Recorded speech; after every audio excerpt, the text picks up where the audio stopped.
नमस्कार मित्रों, Dzire point channel के एक नए वीडियो लेक्चर में मैं हूं अमित दुबे और आज के इस वीडियो लेक्चर में हम क्लास 11th इंग्लिश की लास्ट पोयम का अध्ययन करेंगे जिसका नाम है फादर ट्यूशन और इसकी लेखिका हैं एलिजाबेथ जेनिंग्स। इस वीडियो लेक्चर में आगे बढ़ने से पहले मैं आप सबसे एक छोटा सा प्रॉमिस करता हूं कि जब ये वीडियो लेक्चर कंप्लीट होगा तो आपके लिए ये चैप्टर धुआं होने वाला है। यानी इस चैप्टर को आज मैं बहुत ही बारीकी से और बहुत सरल शब्दों में आपको पढ़ाने वाला हूं और आज के बाद ये चैप्टर आपके लिए बहुत ही ज़्यादा आसान हो जाएगा। तो चलिए सबसे पहले चैप्टर के नाम की बात करते हैं। तो चैप्टर का नाम है फादर। फादर का मतलब होता है पिता, टू का मतलब होता है से, सन का मतलब होता है पुत्र, यानी पिता से पुत्र। चलिए यहाँ पर मैं आपको सीधा सीधा बता दूं कि यहाँ पर इस पोयम में बताया गया है कि कैसे जनरेशन गैप आ जाता है, कैसे एक पीढ़ी दूसरी पीढ़ी को नहीं समझ पाती और कैसे इस नासमझी की वजह से एक दूसरे के बीच में दूरी आ जाती है। चलिए यहाँ पर पिता कहता है कि आई डू नॉट अंडरस्टैंड, मैं समझ नहीं पाता दिस चाइल्ड, इस बच्चे को यानी अपने बच्चे को मैं समझ नहीं पाता। होता क्या है कि हम लोग पापा से दूर भागते रहते हैं डर के मारे कि कहीं कोई बात ना पता चल जाए उनको, कहीं कोई बात उनको बुरी ना लग जाए, तो हम लोग एक दूसरे से दूर भागते रहते हैं। पिताजी तो हमसे हमारे पास आना चाहते हैं लेकिन हमारी हिम्मत ही नहीं होती, हम उनसे दूर भागते रहते हैं, उनसे हम ठीक से बात नहीं कर पाते। एक मिनट अगर फोन पे बात करनी पड़े तो शायद पसीने छूट जाएं, ये हालत हो जाती है। तो वो चीज, तो पिता कह रहे हैं कि मैं इस लड़के को समझ नहीं पाता, मैं इस बच्चे को समझ नहीं सकता। I do not understand this child, पिता कह रहा है कि मैं इस बच्चे को नहीं समझ सका। ठीक है, यानी मैं इस बच्चे को समझ नहीं पा रहा हूं। दो यद्यपि वी हैव लिव्ड, हम रहते हैं, टुगेदर साथ साथ, नाउ इन द सेम, एक ही हाउस घर में, फॉर ईयर्स वर्षों से। यद्यपि हम वर्षों से एक ही घर में लिव्ड रहते हैं, टुगेदर साथ साथ, यद्यपि वर्षों से हम एक ही घर में साथ साथ रहते हैं, फिर भी I do not understand this child, मैं इस बच्चे को समझ नहीं सका हूं। आई नो, मैं जानता हूं, नथिंग ऑफ हिम, कुछ भी नहीं, ऑफ हिम उसके बारे में, नथिंग मतलब कुछ भी नहीं। ये देखिए, ये हो जाएगा I know nothing of him, मैं इसके बारे में यानी इस बच्चे के बारे में नथिंग नो, कुछ भी नहीं जानता हूं। सो इसीलिए ट्राई, मैं कोशिश करूंगा, टू बिल्ड बनाने की, अप रिलेशनशिप, एक रिलेशनशिप बनाने की, मैं इसीलिए एक संबंध बनाने की कोशिश करूंगा। फ्रॉम हाउ, इस बच्चे से ठीक उस प्रकार का, ही वाज व्हेन स्मॉल, जब ये छोटा बच्चा था, इसीलिए मैं इस बच्चे के साथ वैसा ही संबंध बनाने की कोशिश करूंगा जैसा मेरा संबंध इसके साथ तब था जब ये स्मॉल था, जब ये छोटा बच्चा था। At have I killed, at और उस संबंध को हैव आई किल्ड, मैंने ही मार दिया है, किल कर दिया है, समाप्त कर दिया है। यद्यपि उस संबंध को मैंने ही समाप्त कर दिया है। वो कहते हैं कि बच्चा जैसे जैसे बड़ा होता गया ना, मैं उसके प्रति सख्त होता गया। तो ये संबंध जो था ना बचपन में, जो मेरे उसके साथ संबंध था, उस संबंध को मैंने ही मारा है, इसीलिए अब मैं फिर से वैसा ही संबंध इसके साथ बनाने की कोशिश करूंगा। तो एकदम सीधा सीधा इसको ऐसे पढ़ लेंगे कि एट हैव आई किल्ड, यद्यपि उस संबंध को मैंने ही मार दिया है, मैंने ही समाप्त कर दिया है, इसीलिए मैं इस बच्चे के साथ अप रिलेशनशिप बिल्ड, एक ऐसा संबंध बनाने की कोशिश करूंगा या फिर वैसा ही संबंध बनाने की कोशिश करूंगा जैसा मेरा संबंध इसके साथ तब था जब ये छोटा था। तो रिवीजन कर लें। पिता कहता है कि यद्यपि हम दोनों वर्षों से एक ही घर में साथ साथ रहते हैं, फिर भी I do not understand this child, मैं इस बच्चे को कभी समझ नहीं सका हूं। I know nothing of him, मैं इसके बारे में कुछ भी नहीं जानता हूं। एट हैव आई किल्ड, यद्यपि मैंने हम दोनों के बीच के संबंध को मार दिया है, इसीलिए अब मैं इसके साथ वैसा ही संबंध बनाने की कोशिश करूंगा जैसा मेरा संबंध इसके साथ तब था जब ये छोटा बच्चा था। आगे चलेंगे। अब कहते हैं कि द सीड, जो सीड था, सीड मतलब बीज, आई स्पेंट, स्पेंट मतलब होता है खर्च करना, और शोन, शोन का मतलब होता है बोना, इट वेयर यानी द सीड, जो बीज आई स्पेंट, और शोन यानी जो बीज मैंने बोया था अर्थात जो मैंने उसकी शिक्षा दीक्षा की थी वो स्पेंट हो गई। क्या वो व्यर्थ चली गई है? जो मैंने उसको शिक्षा दीक्षा दी क्या वो सब व्यर्थ चली गई? द सीड आई स्पेंट और शॉन इट वेयर यानी जो मैंने उसको शिक्षा दीक्षा दी क्या वो सब व्यर्थ चली गई?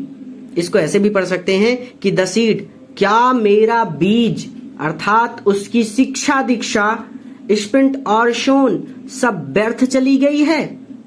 द लैंड, जो भूमि, जिस भूमि पर मैंने उस बीज को बोया था ना, इज हीज, वो उसकी थी, मेरे बच्चे की थी, एंड नन ऑफ माइन, वो भूमि मेरी नहीं थी। अर्थात आप बच्चों को सिखा सकते हैं, आप स्कूल में जाते हैं तो आपको टीचर अच्छी अच्छी बातें बताते हैं, लेकिन क्या आप उन सभी बातों का पालन करते हैं? बिल्कुल भी नहीं। क्यों?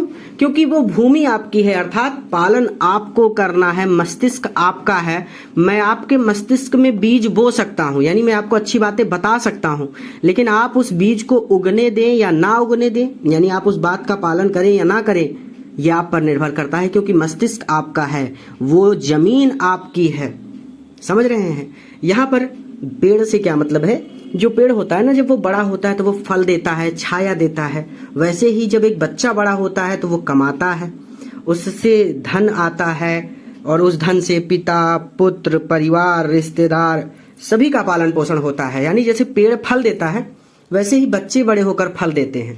तो माता और पिता चाहते हैं कि उनका पुत्र बहुत लायक बने और वो सबकी देखभाल करे, यानी ऐसा पुत्र हो जिस पर उन्हें गर्व हो। लेकिन अब पिता पुत्र को समझ ही नहीं पा रहा, तो वो कहता है कि मेरी सारी शिक्षा दीक्षा लगता है बेकार चली गई, क्योंकि जिस भूमि पर मैंने वो बीज बोया था वो उसकी थी, मेरी नहीं थी। समझ रहे हैं? द सीड आई स्पेंट और शॉन इट वेयर, यानी जो बीज, आप ऐसे पढ़ लीजिए कि द सीड, क्या मेरा बीज अर्थात मेरी शिक्षा दीक्षा, आई स्पेंट और शोन इट वेयर सब व्यर्थ चली गई है। द लैंड, वह पृथ्वी, इज हीज, उसकी थी, एंड नन ऑफ माइन, मेरी नहीं थी। We speak like strangers, we हम बात करते हैं, स्पीक मतलब वी स्पीक यानी हम बात करते हैं, लाइक स्ट्रेंजर्स अजनबी लोगों की तरह, हम अनजाने लोगों की तरह बातें करते हैं। There's no shine of understanding in there, in there मतलब हम दोनों के बीच। There's no shine of understanding, understanding मतलब मेल मिलाप का कोई साइन नहीं है, कोई वार्तालाप नहीं है। आप अपने पापा से कितना मेल मिलाप में बात कर पाते हैं? पैर कांपने लगते हैं, भाग जाते हैं। आप ही नहीं, मैं भी भाग जाता हूँ, ठीक है? तो कोई बड़ी बात नहीं है।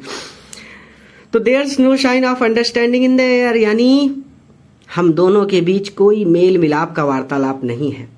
दिस चाइल्ड, इस बच्चे को, इज बिल्ट, मैंने बिल्ट किया था, इस बच्चे को मैंने पाला था, टू माई डिजाइन, अपने ढंग से, मैंने इस बच्चे को अपने ढंग से पाला था। एट वाट ही लव्स, लेकिन फिर भी वाट ही लव्स, जो चीजें उसे अच्छी लगती हैं, आई कैन नॉट शेयर, वो मुझे अच्छी नहीं लगती, मैं उन्हें बता नहीं सकता। शेयर मतलब साझा नहीं कर सकता, आपको नहीं बता सकता। बच्चों की पसंद उल्टी सीधी होती है, ऊट पटांग चीजें पसंद आ जाती हैं हम लोगों को, लेकिन माता पिता के हिसाब से वो चीजें बेकार होती हैं। ठीक है? तो वो चीज, अब हमको पसंद है एरोप्लेन, पापा जानते हैं कि एरोप्लेन उड़ा नहीं पाएगा ना, तो वो सारी चीजें, ऐसी ऐसी चीजें आपको पसंद आ जाती हैं। अपने जीवन में ही आप देखिए, माता पिता कई चीजों के लिए आपको मना कर देते हैं, तो वो चीज वो जानते हैं कि वो किसी काम की नहीं है, लेकिन आप उसके पीछे पड़े हैं। तो कहते हैं कि द सीड आई स्पेंट और शोन इट वेयर, इस लाइन का मतलब है कि क्या मेरा बीज अर्थात उसकी शिक्षा दीक्षा सब व्यर्थ गई है। The land is his and none of mine, यह पृथ्वी उसकी थी, मेरी नहीं थी। वी स्पीक लाइक स्ट्रेंजर्स, हम अनजाने लोगों की तरह बातें करते हैं। There's no sign of understanding in there, हम दोनों के बीच कोई मेल मिलाप का वार्तालाप नहीं है। This child is built to my design, यद्यपि इस बच्चे को मैंने अपने ढंग से पाला था। At what he loves I can not share, लेकिन उसे जो चीजें अच्छी लगती हैं वे मुझे अच्छी नहीं लगती। अब कहते हैं कि साइलेंस सराउंड्स अस, हम खामोशी में घिरे हैं। साइलेंस जो है, खामोशी है ना, सराउंड्स, हम घिरे हुए हैं, अस हमें, यानी खामोशी हमें घेरे हुए है, अर्थात हम खामोशी में घिरे हुए हैं। आपको और पापा को कमरे में बंद कर दें, बातचीत बंद हो जाएगी। समझ रहे हैं? तो वो चीज, आई would have him prodigal, I would, मैं चाहता हूं कि हैव हिम प्रोडिकल, की प्रोडिकल हो जाए। प्रोडिकल का मतलब होता है खर्चीला। मैं चाहता हूं कि वो एक खर्चीले पुत्र की तरह घर लौट आए, अर्थात जब मैं और वो कमरे में बैठे हों तो वो खर्च करे। खर्च करने का मतलब है कि वो बोले, चुप ना बैठा रहे। मैं चाहता हूं कि वो बोले, वो खर्चीला हो, अपनी बातों को खर्च करना सीखे मेरे सामने। तो मैं चाहता हूं, आई वुड हैव हिम प्रोडिकल, मैं चाहता हूं कि वो खर्चीले पुत्र की तरह returning his father's house, return, वापस लौट आए, टू हिज फादर्स हाउस, अपने फादर्स, पिता के, हाउस, घर, अपने पिता के घर वापस लौट आए, द होम, उस घर में, ही नो, जिसे वो जानता है। ठीक है? तो मैं चाहता हूं जैसे हम दोनों साथ बैठे ना तो वो बोले, वो बोलता ही नहीं है, उसे बात ही नहीं करनी होती मुझसे। मैं चाहता हूं कि वो खर्चीला बने। भाई आप पैसे दे दें आपको, आप खर्च करने लगोगे, लेकिन आपके पास एक और चीज है, बोली, आप उसे नहीं खर्च करते पापा के सामने। तो पापा चाहते हैं कि आप खर्च करो बोली, लेकिन आप चुपचाप हैं। ठीक है? तो साइलेंस अराउंड्स अस, हम खामोशी में घिरे हैं। लेकिन आई वुड हैव हिम प्रोडिकल, लेकिन मैं चाहता हूं कि वो खर्चीले पुत्र की तरह returning to his father's house, अपने पिता के घर वापस लौट आए, द होम ही न्यू, उस घर में जिसे वो जानता है। रेदर देन, और मैं ये नहीं चाहता, सी हिम, मेक, कि वो बनाए, एंड मूव, और मूव करे। विदेशों में क्या होता है, अब तो अपने देश में भी होने लगा है कि बच्चे अपना घर छोड़कर बाहर चले जाते हैं, किसी और जगह घर बना लेते हैं, माता पिता यहाँ पे अकेले रह जाते हैं। तो मेक का मतलब होता है किसी और जगह घर बनाना, कि मैं नहीं चाहता कि वो कहीं और घर बनाए, एंड मूव, और अपना घर संसार कहीं और मूव कर ले, कहीं और बसा ले इस घर की अपेक्षा। मूव करने का मतलब एक स्थान से उठा के दूसरे स्थान। मैं नहीं चाहता कि वो यहाँ से कहीं और जाकर रहने लगे। ठीक है? तो रेदर देन सी हिम, मैं नहीं चाहता हिज वर्ल्ड, की वो अपना संसार बसाए, मेक एंड मूव, किसी और जगह, यानी मैं नहीं चाहता कि वो अपने ढंग से अपनी दुनिया में रहे। ठीक है? Rather than see him his world make and move, यानी रेदर देन, मैं ये नहीं चाहता हूं कि हिम, कि वो अपने ढंग से make and move his world, अपनी दुनिया में रहे। ठीक है? यानी मैं नहीं चाहता कि वो इस घर को छोड़कर जाए, मैं चाहता हूं कि वो इसी घर में रहे। तो इस लाइन का मतलब सीधा सीधा, rather than see him make and move his world, यानी इसका सीधा सीधा मतलब यही है कि मैं नहीं चाहता कि वो अपने ढंग से अपनी दुनिया में रहे। ठीक? मैं चाहता हूं कि वो मेरे ही घर में रहे। I would forgive him too, मैं वुड फॉरगिव, क्षमा कर दूंगा, हिम टू, मैं भी उसे क्षमा कर दूंगा। ठीक है भाई? अगर मेरे बेटे की नजर में मैं विलेन हूं, मैं गुंडा हूं, तो मेरी नजर में मेरा बेटा भी गुंडा है, तो मेरा बेटा मुझे क्षमा कर दे और मैं अपने बेटे को क्षमा कर दूंगा, यानी वो मेरे साथ आकर रहने लगे तो मैं उसे क्षमा कर दूंगा। विदेशों में होता है ऐसा, बच्चे माता पिता को छोड़कर चले जाते हैं। ठीक है?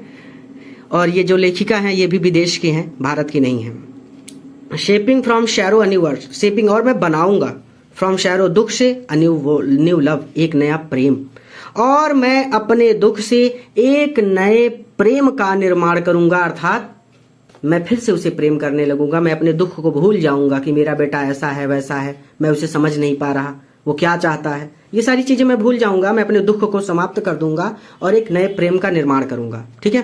तो साइलेंस सराउंड्स अस, हम खामोशी में घिरे हैं। I would have him prodigal, मैं चाहता हूं कि वो खर्चीले पुत्र की तरह returning to his father's house, अपने पिता के घर वापस लौट आए, द होम ही न्यू, उस घर में जिसे वो जानता है, rather than see him make and move his world, ना कि अपने ढंग से अपनी दुनिया में रहे। I would forgive him too, मैं भी उसे क्षमा कर दूंगा, shaping from sorrow a new love, और अपनी व्यथा से या फिर अपने दुख से नए प्रेम का निर्माण करूंगा। फादर एंड सन, पिता और पुत्र, वी बोथ, हम दोनों को, मस्ट लिव, रहना है, on the same globe, same globe, एक ही दुनिया में, एंड सेम लैंड, और एक ही धरती पर। ही स्पीक्स, वह कहता है, यानी मेरा बेटा कहता है कि ही स्पीक्स, वह कहता है कि फादर एंड सन, हम दोनों पिता और पुत्र को, वी बोथ, यानी हम दोनों, फादर एंड सन, हम दोनों पिता और पुत्र को, मस्ट लिव, रहना है, on the same globe, same globe, एक ही दुनिया में रहना है, एंड सेम लैंड और एक ही धरती पर रहना है। ही स्पीक्स वह कहता है। ठीक है, क्लियर हो गया। वह कहता है कि हम दोनों पिता और पुत्र को ऑन द सेम ग्लोब एक ही दुनिया में रहना है, एंड द सेम लैंड और एक ही धरती पर रहना है। आई can not understand myself, फिर भी मैं कैन नॉट अंडरस्टैंड समझ नहीं पाता माई सेल्फ खुद को, फिर भी मैं स्वयं को नहीं समझ सकता। वाई एंगर्स की क्यों एंगर ग्रोस, क्रोध का जन्म होता है, फ्रॉम ग्रीफ दुख से। फिर भी आई can not understand myself, फिर भी मैं खुद को नहीं समझ पा रहा हूं कि वाई एंगर की क्रोध का जन्म क्यों होता है, ग्रोस फ्रॉम ग्रीफ मेरे दुख से, कि मेरे दुख से क्रोध क्यों जन्म लेता है, या फिर मेरे दुख से क्रोध पैदा क्यों होता है। माता पिता बच्चों पर गुस्सा कब होते हैं, जब वो दुखी होते हैं। आप उनकी किसी उम्मीद पर खरे नहीं उतरते तो वो दुखी होते हैं, और दुखी होते हैं तो वो गुस्सा करते हैं। जैसे पापा ने कहा कि इस बार बोर्ड एग्जाम में आपको 100 पे 100 में से 100 लाने हैं। अब आपसे उन्होंने उम्मीद की, आपने क्या किया, 100 में से 50 ले आए, तो उनकी उम्मीद पर आप खरे नहीं उतरे, तो उनको दुख हुआ। अब दुख हुआ तो क्या करेंगे, मारेंगे नहीं, डांटेंगे, तो क्रोध आएगा उन्हें कि मैं तुमसे ये चाहता था लेकिन तुम इतना सा काम नहीं कर सके। ठीक है, तो वही चीज कि I can not understand myself, फिर भी मैं खुद को नहीं समझ पाता। Why anger grows from grief, कि मेरे दुख से क्रोध का जन्म क्यों होता है। वी ईच, हम दोनों, पुट आउट, बढ़ाते हैं, एन एम्प्टी हैंड, खाली हाथ, हम दोनों खाली हाथ बढ़ाते हैं। लॉन्गिंग, लॉन्गिंग का मतलब होता है डिजायरिंग, इच्छा करना, इच्छा से।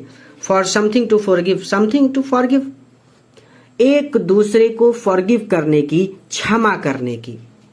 तो हम समथिंग टू फॉरगिव, एक दूसरे को क्षमा करने की लॉन्गिंग से, क्षमा करने की इच्छा से, एम्प्टी हैंड, खाली हाथ, पुट आउट, आगे बढ़ाते हैं। इसका मतलब यह है कि पिता भी पुत्र को क्षमा कर देना चाहता है और पुत्र भी पिता को क्षमा कर देना चाहता है, लेकिन जनरेशन गैप की वजह से वो एक दूसरे को समझ नहीं पा रहे हैं। पिता ना पुत्र को समझ पा रहा है और ना पुत्र पिता को समझ पा रहा है, लेकिन पिता पुत्र से प्रेम करता है और पुत्र पिता से प्रेम करता है। समझ रहे हैं। तो मतलब इतना बात यहाँ पर यह है कि जनरेशन गैप की वजह से दोनों एक दूसरे को समझ नहीं पा रहे हैं, लेकिन उनके दिल में किसी के भी प्रति क्रोध नहीं है। बस ऐसा है कि चीजों को ना समझ पाने की वजह से उनके बीच थोड़ी सी दूरी है और वो दोनों चाहते हैं कि ये दूरी समाप्त हो जाए। समझ रहे हैं। तो father and son, we both must live on the same globe and same land. He speaks, वह कहता है कि वी बोथ, हम दोनों, फादर एंड सन, हम दोनों, पिता और पुत्र को, must live on same globe, एक ही दुनिया में रहना है, एंड सेम लैंड, और एक ही धरती पर रहना है। आई can not understand my self, मैं स्वयं को नहीं समझ सकता हूं, या फिर मैं खुद को नहीं समझ पा रहा हूं। Why anger grows from grief, grief मतलब होता है दुख, ग्रोस मतलब जन्म लेता है या फिर उगता है, एंगर मतलब क्रोध, कि मेरे दुख से क्रोध का जन्म क्यों होता है। हम दोनों, समथिंग टू फॉरगिव, हम दोनों एक दूसरे को क्षमा कर देने की लॉन्गिंग से, क्षमा कर देने की इच्छा से, एन एम्प्टी हैंड, खाली हाथ, पुट आउट, आगे बढ़ाते हैं। तो हम दोनों एक दूसरे को क्षमा करने की इच्छा से खाली हाथ आगे बढ़ाते हैं। चैप्टर यहीं पर कंप्लीट होता है। उम्मीद करता हूं कि आप इस चैप्टर को अपने मित्रों के साथ भी शेयर करेंगे ताकि वो भी इससे लाभ ले सके। पोयम कंप्लीट हो गई, अब हम चैप्टर्स कंप्लीट करेंगे बहुत जल्द। बहुत कुछ नया आ रहा है आप सबके लिए, तैयार रहिए। और हाँ, इसी तरह से पढ़ने के लिए चैनल को जरूर सब्सक्राइब करें अगर नए हैं, और इस वीडियो को अपने मित्रों के साथ भी शेयर करें ताकि वो भी इससे लाभ ले सके। पूरा वीडियो देखने के लिए धन्यवाद। किसी नए वीडियो लेक्चर में किसी नए चैप्टर के साथ